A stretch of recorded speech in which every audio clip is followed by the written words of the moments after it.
নিঃশব্দ ভাবে পেট ভরে আমার হরিচাঁদ গুরুচাঁদের প্রসাদ ভক্ষণ করতে হয়, তাতে বোধহয় মানব দেহের কিছুটা কল্যাণ হয়, এটা আমার জানা।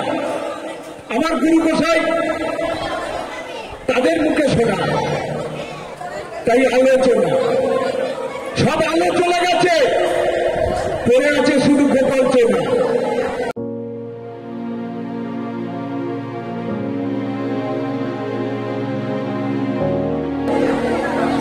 আমি চোনায় পড়িনি তো, আমার ভেতরে এখন আলো আসে নাই, তবে কবে আলো আসবে আমার ঠিক জানা নেই।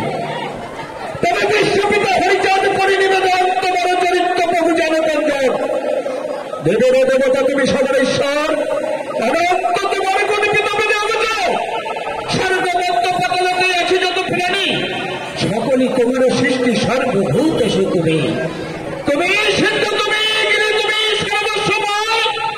তোমা হতে হয় প্রভু সৃষ্টি সিদ্ধি নয়, সুমতি কুমতি তুমি, তুমি সর্বসিদ্ধি।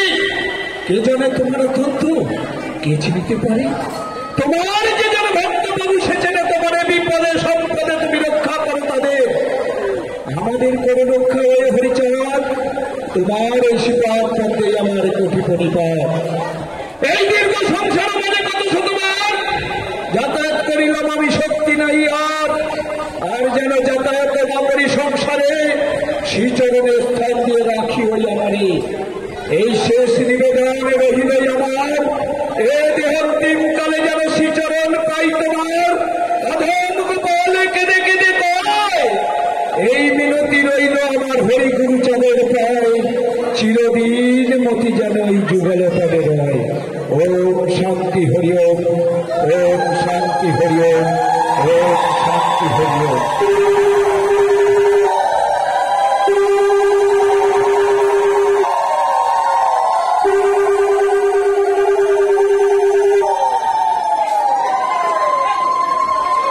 আলোচনা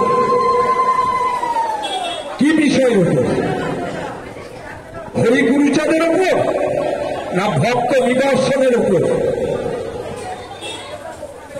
যে ব্যক্তি এখানে পরিচালনা করছিলেন সেই পরিচালক মহাশয়কে আমি একটু আসলে অনুরোধ করছি আসার জন্য, এবং এই মন্দির কমিটিতে যে সমস্ত দায়িত্বশীল মানুষ, পরিমলদা এবং রতনদা, নিখিল এবং পান্ডেদা, যারা এখানে উপস্থিত আছে, কাল হতে আজও যারা অগর পরিশ্রম করে এই মহতি আসরে, এই মহতি অনুষ্ঠানের আয়োজন করেছে, তাদের চরণে আমার সহসগরি প্রণাম। এই ভক্তিপতি প্রণাম করে আমি গুরুচাঁদের ওপর অল্প সময়ের ভেতর দু চারটে কথা বলব। আমার গুরুচাঁদ ঠাকুর তিনি কি দিয়েছিলেন? যদি আজকে মতুয়ার বাজারে গুরুচাঁদ ঠাকুর, এই মতুয়াকে যদি জাগৃত করতে হয়, তাহলে করেছে আমার গুরুচাঁদ ঠাকুর। আমার হরিচাঁদ ঠাকুর ছিল নামের কঙ্গল, আমার হরিচাঁদ ঠাকুর ছিল ভক্তির প্রেমের অধিকারিত, আর আমার গুরুচাঁদ ঠাকুর ছিল আন্দোলনবাদী। আমার গুরুচাঁদ ঠাকুর ছিল শিক্ষার জগতের মেরুদণ্ড। আমার গুরুচাঁদ ঠাকুর ছিল পিছিয়ে পড়া জাতি মানুষের শক্তিশীল একজন ঈশ্বর রূপে, একজন মানব রূপে ধরাধামে জন্মগ্রহণ করেছিলেন। ওরা কান্দি আমার হরিচাঁদ ঠাকুরের আদর্শে জগৎলক্ষ্মী শান্তি মাতার উদরে বেল পূর্ণিমা তিথিতে হুঙ্কার দিতে দিতে সেই মহাকাল রূপ নিয়ে এসেছিল আমার গুরুচাঁদ ঠাকুর। শিব শক্তি ধারণ করে আমার গুরুচাঁদ ঠাকুর জীবের কল্যাণের কাছে দেখিয়ে দিয়েছিল, এই মতুয়ার বাজারে যদি প্রেম দিতে হয় তাহলে তোমরা আন্দোলন করা শেখো, তোমরা নিজেকে জানতে শেখো, তোমাদের নিজেদের ক্ষমতাকে নিজেরা অর্জন করতে শেখো। কিন্তু আমরা তা পারি নাই। আমরা আজও সেই হরিচাঁদ ঠাকুরের ভক্তি প্রেমের কাছ থেকেও, গুরুচাঁদের আন্দোলন থেকেও আমরা আজ পিছিয়ে পড়ে আছি। কেন পিছিয়ে পড়ে আছি? কারণ কোথায়? আমাদেরকে খুঁজে বের করতে হবে। বড় বড় মহতি সম্মেলনে যে সমস্ত গোসাই গোবিন্দরা বক্তব্য রাখে, এখানে আনন্দবাবু বলে গেছে নীলাম্বিতের কথা। এই নীলাম্বিত অমৃতের সমান, এই নীলাম্বিতকে যদি কেউ ধারণ করতে হয়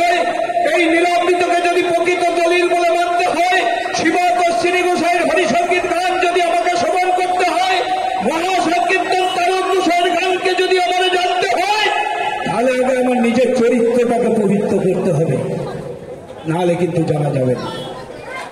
চরিত্র পবিত্রময় দেহ যার কাছে, কলি আসে না তার কাছে। এখানে একটু বলে গেল না, বলে গেছে না, কামাদির শাসন। এই কামাদির শাসনকে দমন করেছিল কারা? হীরামান, গোলাপ, মৃত্যুঞ্জয়, দশরথ, বিপিন, যাদব, লক্ষ্মী, গলির গোপাল, সাধু, বিচারণ, পাগল, এরা কামাদি শাসনকে দমন করে হরিনামে জীবের কাছে দেখিয়ে দিয়ে গিয়েছিল। এই হরিনাম কি? হরিনাম নিম্ন মুখে করতে নাই, হরিনাম উচ্চস্বরে করো। এই উচ্চস্বরে হরিনাম করিলে পরে কুলকুণ্ডলিনী শক্তি জাগৃত হলে মণিপুর চক্র থেকে চতুর্দল করতে ব্রহ্মা যিনি চতুর্মুখে আছে বসেন তিনি, অনাহতে যিনি বিষ্ণু তিনি ধ্যানে মগ্ন, ললাট চক্রে যিনি নারদ মণি বাজাচ্ছে বেহালা, গুরু গুরুপদে যিনি দ্বিদল চক্রে বসে আছেন তিনি, তার সহস্রদারে আমার হরিপ্রেম করেছিলেন আমার রাসের রাসেশ্বরী যিনি, আমার হরিচাঁদ গুণমণি। আমরা শুনেছি আমার হরিচাঁদ ঠাকুরের লীলা কাহিনী আমার তারক গোসাই বলে গেছে। 1608 রমণী দ্বারকায় করলো ধনী। গান গাই কিন্তু বুঝি নাই। এই 1608 রমণী দ্বারকায় করলো ধনী। বৃন্দাবনে শ্রীকৃষ্ণ আমলে 1608 রমণীকে নিয়ে কৃষ্ণ লীলা করেছিল। আর আমার হরিচাঁদ ঠাকুর বললেন এই দ্বাপর যুগের লীলা আমি মানি না। তার মুখ দিয়ে প্রকাশ করালেন, তারকের মুখ দিয়ে কি বললেন? সখীরে গোপীর ভজন ভীষণ যাচন হবে না তা। ওই গানে বলছে ওসব কথা পুরাণ হয়ে গেছে, নতুন কথা কর।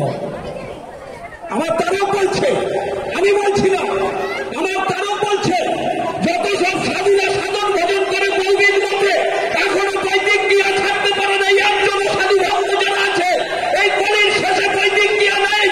আমার মতুয়া ভক্ত যারা বেদের উপরে আচরণ করে তারা, তাহলে আমরা আজও বেদে আচরণ করে আছি, বেদকে ত্যাগ করতে পারি নাই। কিন্তু না, পূর্বের কথাকে টেনে আনতে হবে। পূর্বের কথাকে ধরে না রাখলে পরে আমার হরিচাঁদের প্রেমের বাজারের মহিমা জগতে প্রচার করা যাবে না। তাই আমার তারক গোসাই বলছে যত সব সাধুরা সাধন ভজন করে বহুবিধ মতে, আমার মন মজে না তার কিছুতে। দেখেছেন আমার তারকের কথা? তাহলে তারকের মন মজে নাই এসব কথায়। তারকের মন মজে ছিল কি করে? যেদিন তারক গোসাই মৃত্যুঞ্জয়ের হাত ধরে যেদিন সীতামুরাকান্দিতে আমার হরিচাঁদ ঠাকুরের দর্শন করেছিলেন, তিনি বলেছিলেন এই জগতে কোনদিন মানুষ রূপে মহাপুরুষ ভগবান আসতে পারে না। তাই তো বাবা মৃত্যুঞ্জয় বলেছে এসেছে কোথায়? শুদ্ধ গুণে জন্মগ্রহণ করেছে মনুষ্য রূপে। সেই ক্ষীরদের সেই অনন্ত মগের উপরে শয্যাশায়িত ছিল যিনি, মহাবিষ্ণু বলে আমরা চিনি সবাই, ব্রহ্মাও তার হদিশ পাই নাই। সেই মানুষ এসেছে আমার সীতামুরাকান্দিতে। চলো তুমি তারক। বলছে তাই নাকি? যেদিন তারক দর্শন করেছিল সেই দিন তারক কিন্তু সবকিছু ভুলে গিয়েছিল। কি ভুলে গিয়েছিল? ওই যে আগের পুরাণ কথা, তারক ছিল একজন বৈষ্ণব কালী সাধক। সব ভুলে গিয়ে যেদিন আমার হরিচাঁদ ঠাকুরের 32 চিহ্ন দর্শন করার পরে যেদিন আমার জগৎলক্ষ্মী শান্তি মাতাকে দর্শন করেছিল, সেই দিন তারক বলেছিল আমি ওই লক্ষ্মী বিলাস দুঃখ করি, অবিলাস বিলাস মঞ্জনী। দেখেছেন কথা কোন জায়গায়? বুঝতে হবে কথাগুলো। আমার তারকের কথা, আমার কথা না। অবিলাস বিলাস মঞ্জরি, আমি লক্ষ্মী বিলাস তুচ্ছ করি। কিন্তু বর্তমান ক্ষেত্রে আমি হাজার হাজার মা বোনেদের মতুয়া ঘরে গিয়ে দেখেছি তারা হরিচাঁদ ঠাকুরের সম্মুখে একটা বাজার থেকে লক্ষ্মী প্রতিমা কিনে এনে ব্রাহ্মণ দিয়ে পূজা অর্চনা করে সেই লক্ষ্মীকে পূজা বন্যা মিটাই দিয়ে আমার শান্তি মাতা হরিচাঁদ ঠাকুরের সামনে একটা নকুল দানাও চোখে না। তাহলে মায়েরা কোথায়? এই আচারকে শেখাবে। এই আচরণ কি করে হবে? যদি নিজেকে নিজে না জানতে পারি। নীলাম্বিত পড়ো, নীলাম্বিতের ভেতর সমস্ত কথা দিয়ে গেছে। 4 যুগে সত্যতা তারপরে যা যা মহাভারত রামায়ণ 18টা পুরাণ, নবলক্ষ গ্রন্থ, 14 শাস্ত্র, 4 বেদ সৃষ্টি হয়েছে। এই নবলক্ষ গ্রন্থ, 14 শাস্ত্র, 18টা পুরাণ, 4টে বেদ আমার অশ্বিনী বলে যাচ্ছে যা বিশ্ব ব্রহ্মাণ্ডে আমার দেহে ভাঙবে। আমি কেন যাব এই পুরাণের কাছে?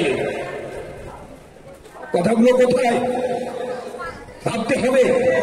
তাহলে আমার দেহ ভাণ্ডে সবকিছু আছে। যদি আমি খুঁজে দেখি 18 মোকাম, এই 18 মোকাম, এই 18 মোকাম মানে 18টা গ্রন্থ, যে গ্রন্থ মহাগ্রন্থ পুরাণ, এই পুরাণ যদি জানতে হয় তাহলে আমার দেহের মধ্যে 18টা মোকামের খবর জানতে হবে। শাস্ত্রে মহাপুরুষদের মুখের কথা 18 মোকামের তত্ত্ব যেই জন জানে, মানব তো দূরের কথা 33 কোটি দেবলোক তার মানে। কত সুন্দর কথা, কিন্তু আমরা বুঝতে পারি না। আমার অশ্বিনী গানের ভাষায় সব দিয়ে গেছে, যদি আমরা কিঞ্চিত পরিমাণ। তবে হ্যাঁ, ঘরের রমণী, ঘরের মায়েরা যদি একমাত্র পারে তার স্বামীকে সাধু করতে, কোন গুরু গোসাই জল দিয়ে গুলে খাওয়ালেও তার স্বামী কিন্তু সাধু হতে পারে না, যদি তার ঘরের রমণী তার সাধু না বানায়। জয় হরিচাঁদ। আমার স্ত্রী যদি আমাকে সাধু না বলে, আমার সন্তান যদি আমার সাধু না বলে, আমার পাড়া প্রতিবেশী যদি আমার সাধু না বলে, আমি নিজে নিজে সাধু বললে হবে নাকি? হ্যাঁ, গোপাল সাধুকে গোপাল সাধুই বলেছিল, তাই সাধু টাইটেল একজন পেয়েছিলেন আমার লক্ষ্মীখালীর গোপাল সাধু। তার একটু বিবরণ না দিলে বুঝতে পারবেন না। যেদিন কাঞ্চন দেবী শান্তিমাতা সত্যভামার আদর্শ পেয়েছিল, সেই দিন কাঞ্চন দেবী একদিন রজগুণ অবস্থায় আমার গুরুচাঁদ মন্দিরে পুজো দিতে গেলে, এক পা ভিতরে এক পা বাইরে, হঠাৎ হলো রজগুণ। আমার কাঞ্চন দেবী মনে ভাবলেন, কিন্তু আমি কথা তো দিয়েছি, হে গুরুচাঁদ, তোমার মন্দিরে আমি পূজা না দিয়ে এক বিন্দু জলও আমি স্পর্শ করব না। কিন্তু এখন যে অবস্থা, আমি যে বিপদে পড়েছি, হে গুরুচাঁদ গুণমণি, হে জগৎমাতা শান্তি সত্য বাবা, তোমরা কোথায় আছো? আমার ভেতরে কিছু বলে দাও।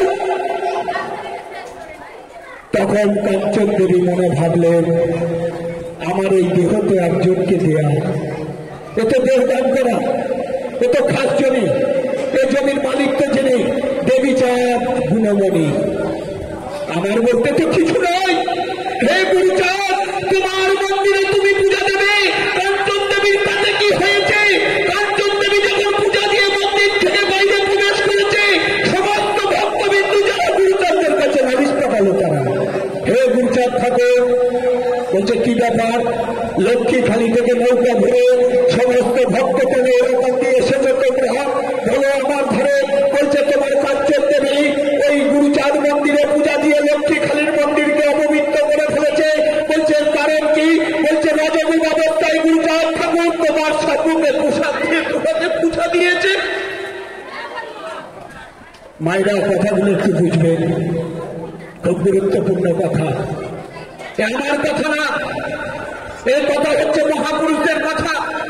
তাদের নাম করিলে পরে অনাবরত যদি কেউ এই নাম তাদের করে, তার ভেতরে কিন্তু প্রেম আস্বাদন হয়, প্রেম পরিসর হয়। তাদের এই সাগর, ওই যে বলে গেছে সকালবেলা সুরধনী মাতায় লইয়ে নৃত্য করেছিল আমার গোলক ঠাকুর। এই সুরধনী কোথায়?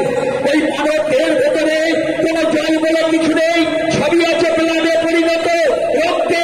সেই রক্তকে ঘর্ষণ করে যখন সেই সমুদ্র মন্থনের মতো এই অমৃত মন্থন থেকে এক ফোঁটা সুধা পরিশ্রম করা যায়, সেটাই হয় নয়নের পরিশ্রম। এই পরিশ্রম যদি কোন মহতি আসরে ভক্ত চরণে করে আমার হরি গুরুচাঁদ সেই নয়নের জল শোধন করে এবং তার চরণে নিয়ে সেই ভক্তকে তার করে রাখে। তাই আমার কাঞ্চন দেবী কাছে নালিশ পাঠানো হলো। গুরুচাঁদ ঠাকুর বলল, বলতেন আমি লক্ষ্মীখালী যাবো, বিচার সভা বসবে। সেদিন লক্ষ্মীখালীতে 4 থেকে 5,000 ভক্তবৃন্দের সবাই কিন্তু গোপাল সাধুর ওই গুরুচাঁদ মন্দিরের সম্মুখে সবাই এসে যখন বসেছে, আমার গুরুচাঁদ ঠাকুর যখন সেই আসনে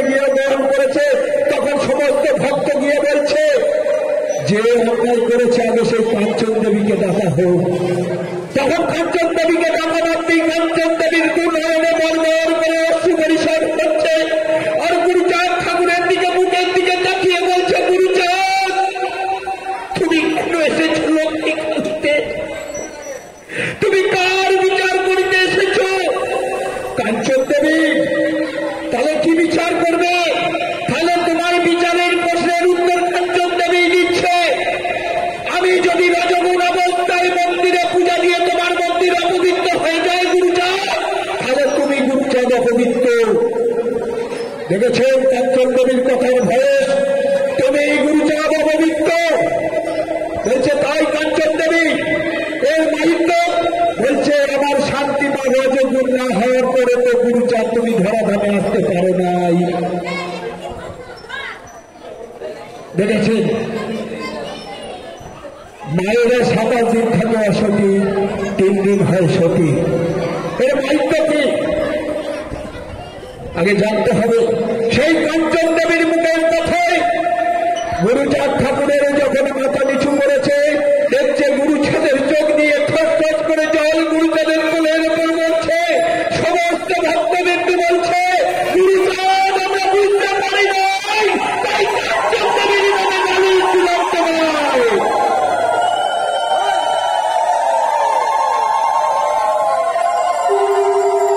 তাই ভক্তদের কাছে করজোড়ে করি আহ্বান। এই কমিটির লোকেরা শুনেছি 2 বছর নাকি লকডাউনে আমার জগৎ লক্ষ্মী শান্তি মাতা আমার গুরু হরিচাঁদ ঠাকুরের মন্দিরে তারা নাকি কোনো ভোগ প্রদান করতে পারে নাই।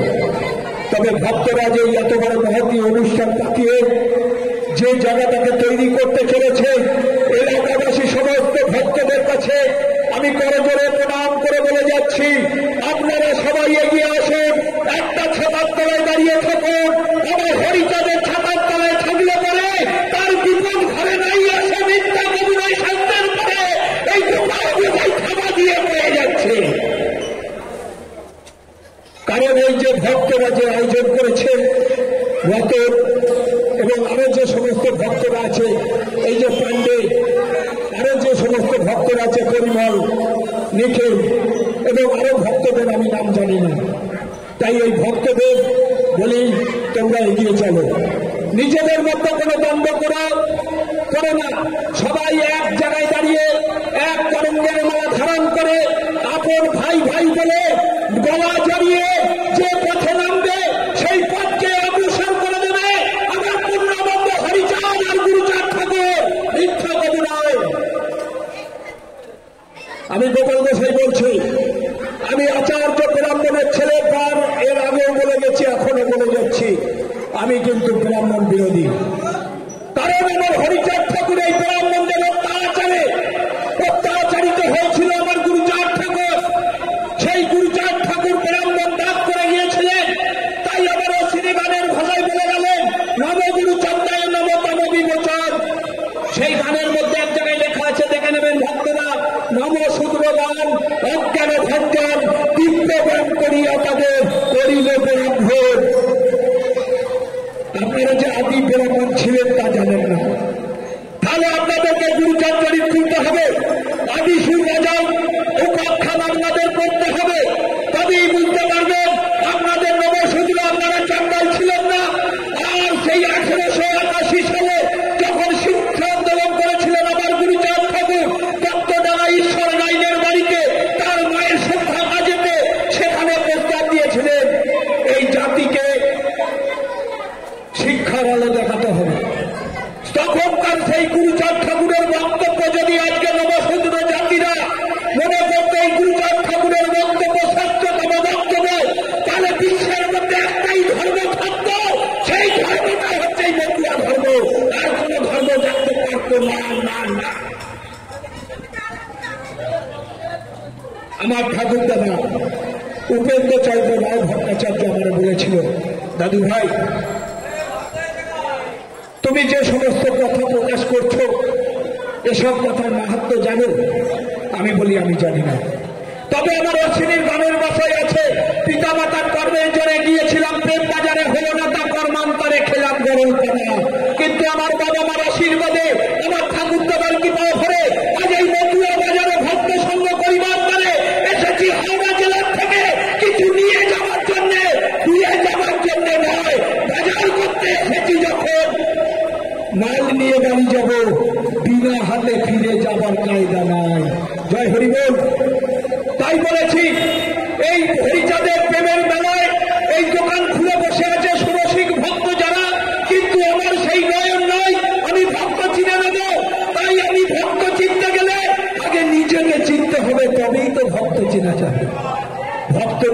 ভক্ত চেনা যায় না, ভক্ত খুবই শক্ত। তাই আমার ঠাকুর গুরুচাঁদ ঠাকুর বলে গেছে, ওরাকান্দি বাগনা মেলায় লক্ষ লক্ষ ভক্ত এসে কিন্তু কার ভাগ্যে যে মধুকৃষ্ণা ত্রয়োদশী মহাকারণী গঙ্গা স্নানের চোখে যে একবার ডুব দিয়ে হুঁশ না ছাড়তে পারে, সেই তো আমার হরি বাবা প্রেমের আসল জায়গা ধারণ করতে পেরেছে, তাছাড়া কেউ পারে না। পেরেছে নাকি? হরি ভক্ত প্রকৃত যারা কামনা সাগরে ডুব দেয় না তারা, কারণ তাদের ভেতরে কামনা বাসনা বলতে কিছু নাই। তারা শুধু এই হরি গুরুচাঁদের প্রেমে একনিষ্ঠ ভাবে এই দেহকে সমর্পিত করে দিয়ে তারাই ভক্তদের চরণ তলে দেহ সম্পূর্ণ করে দেয়। জয় হরি বল।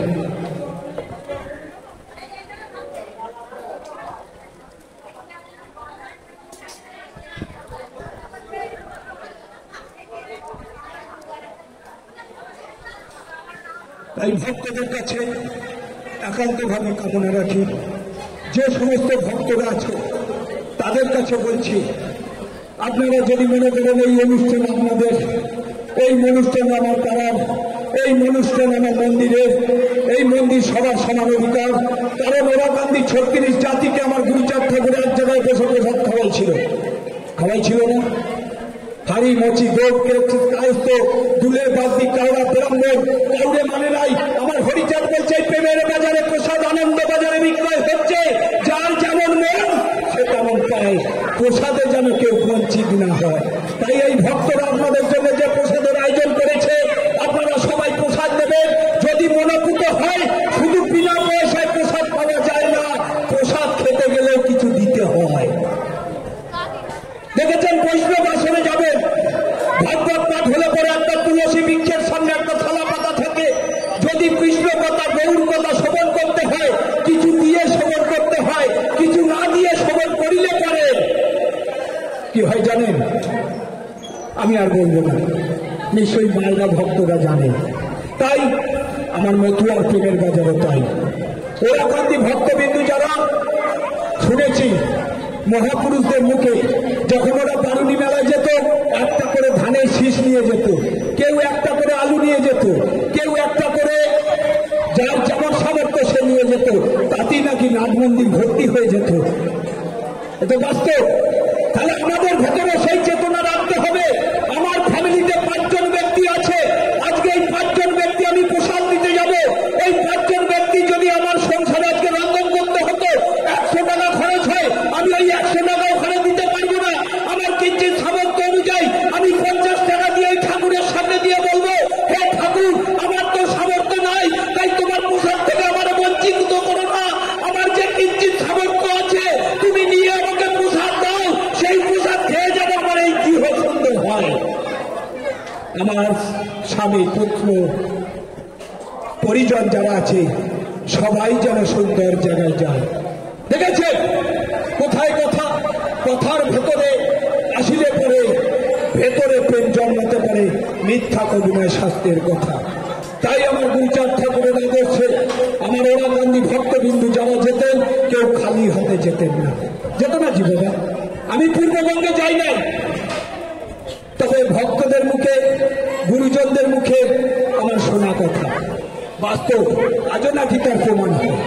আমি উত্তরবঙ্গে গিয়েছিলাম নৈনিতাল, সেখানে একজন ব্যক্তি আছে তারক গোসাইয়ের ভক্ত, 165 বছর বয়স, সে তারকের গান ছাড়া কোনো গান গায় না, এখনো লাফিয়ে লাফিয়ে গান গায়। তাকে আমি প্রশ্ন করেছিলাম, তুমি যে তারকের ভক্ত তার প্রমাণ কি আছে? তারকের একটা বাণী আমার শোনা আছে, যদি সেই বাণীটা তুমি বলতে পারো তাহলেই বুঝবো তুমি তারকের ভক্ত। তিনি আমাদের প্রকাশ করেছিল, আমাদের রাত্রির 12টার উপরে নির্জন ফাঁকা মাঠের মধ্যে নিয়েছে, উলঙ্গ অবস্থায় আমাকে উলঙ্গ করে 2 ব্যক্তি উলঙ্গ হয়ে তারকের মুখার্ষিত বাণী যখন আমাকে বলেছিল, আমার এই দেহের লোমগুলো শীঘ্রায় উঠেছিল। সেই দিন আমি আমার চরণ ধরে প্রণাম করে বলেছিলাম, বাবা তুমি যে তারকের ভক্ত হও, তোমার মতো ভক্তের এই অধমের সৌভাগ্য। আমি মতুয়া হয়েছি মহাপুরুষদের আশীর্বাদে। তাদের নামগুলো না বললে আপনারা বুঝতে পারবেন না। গোবর্ধনের গোপাল সাধু, লক্ষ্মীখালী গোপাল সাধুর ভক্ত ছিল অতুল পাগল, আপনারা চেনেন। চিত্ত গোসাই আপনারা চেনেন। ঘাটের পানি পাগল, দামু পাগল, জানকী পাগল, এদের পরশ কিঞ্চিত আমার দেহে আছে। তাই তাদের কৃপা না হলে এই অধম আজ এই জায়গায় আসতে পারে না। তাই আমারে অনেক দূর যেতে হবে।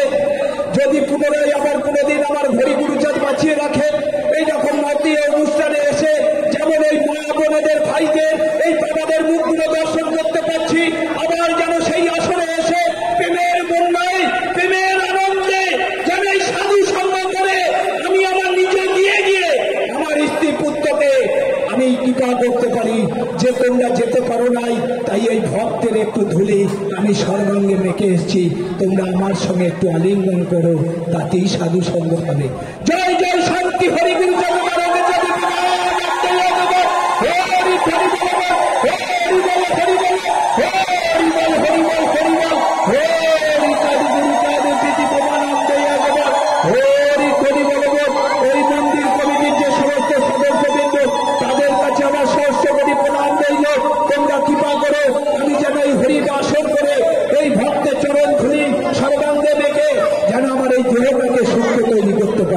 জয় হরিচাঁদ, জয় গুরুচাঁদ।